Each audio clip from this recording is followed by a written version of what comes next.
G'day, friends. Have you ever felt like you're stuck in a never-ending rat race, chasing more things, bigger houses, and fancier cars?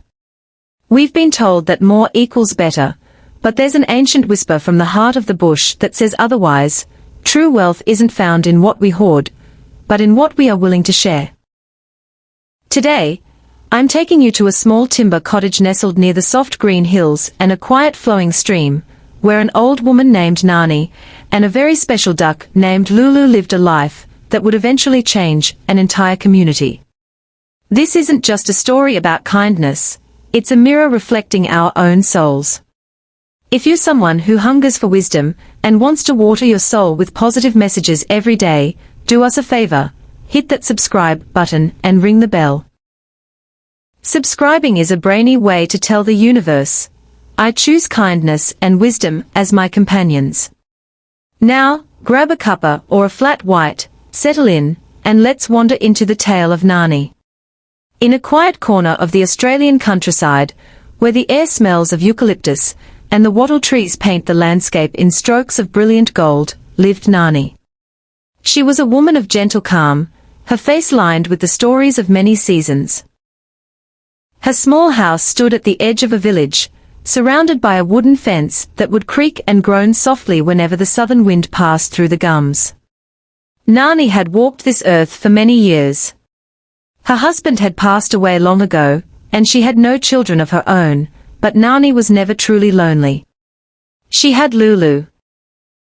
Lulu was a little duck with feathers as white as a cloud over the Great Dividing Range, a bright orange beak, and eyes that twinkled like the Southern Cross on a clear night. Everywhere Nani went, Lulu followed closely, her webbed feet making a rhythmic patter-patter on the red dust. Lulu would make soft quacking sounds, almost as if she were responding to Nani's gentle stories.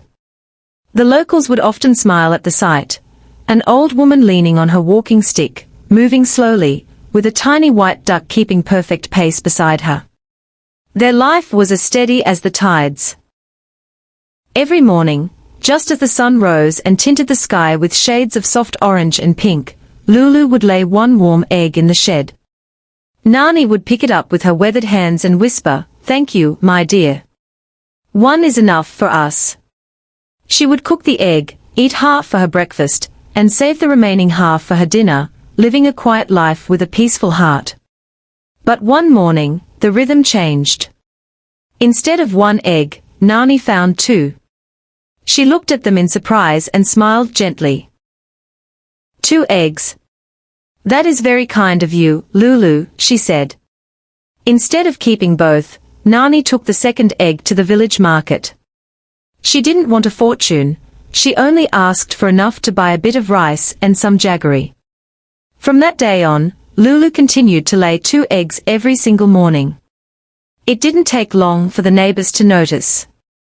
One afternoon, a local grazier, who was always looking to expand his paddocks, walked up to Nani's fence. "Listen here, Nani," he said, leaning against the timber. "You're sitting on a gold mine. If that duck can lay 2 eggs, why not feed her more? Push her. Maybe she'll give you 3 or 4. You could buy a whole flock, build a massive shed, and become the wealthiest woman in the Shire." Nani just smiled, the kind of smile that comes from knowing something the rest of the world has forgotten. "1 egg for me, and 1 for others, that is enough," she replied quietly. She didn't follow the path of greed. Instead, she took those extra eggs and began to leave them for those who had less. She gave them to poor families, to hungry children walking home from the local school, or quietly left them on a neighbor's doorstep without a single word. Slowly, the community began to call her Egg Nani, a name spoken with genuine love. Then, the great rains came. This wasn't a gentle mist, it was a deluge that turned the quiet stream into a roaring river. The fields flooded, crops were washed away, and many families in the village found themselves with empty larders. Life became incredibly hard. Yet, through the storm, Lulu continued to lay her 2 eggs every day. Nani had been careful. She had saved many eggs over the weeks, boiling some and keeping others safe. While the storm raged, she shared them all with the struggling villagers, never asking for a single cent, or even a thank you in return. One evening, as the rain drummed on the tin roof, a few villagers gathered in her small kitchen. One of them asked, "Nani, why didn't you sell those eggs when you had the chance? If you had earned more money, you could have bought so much more for yourself now." Nani looked at them, her eyes reflecting the warmth of the small fire. "Because happiness does not come from taking more and more," she said softly. "It comes from being thankful for what we have and sharing when others need help. I kept what I needed, the rest was meant to be shared." Lulu, tucked away near Nani's feet, gave a soft, satisfied quack, as if she were nodding in agreement. In that moment, the villagers realized that while they were worried about their empty pockets, Nani's heart was the fullest of them all. The story of Nani and Lulu reminds us of a truth as old as the hills. True happiness is not about collecting many things. It is about being thankful for what we already have and choosing kindness over greed. When we help others, our hearts become full, and that, my friends, is the only real wealth there is. Don't wait until you have enough to be kind. Your extra egg might be a kind word, a helping hand, or just 5 minutes of your time for someone who's lonely.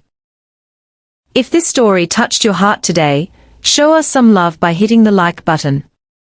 And if you want to keep your mind sharp and your heart open, make the intellectual choice and subscribe to our channel.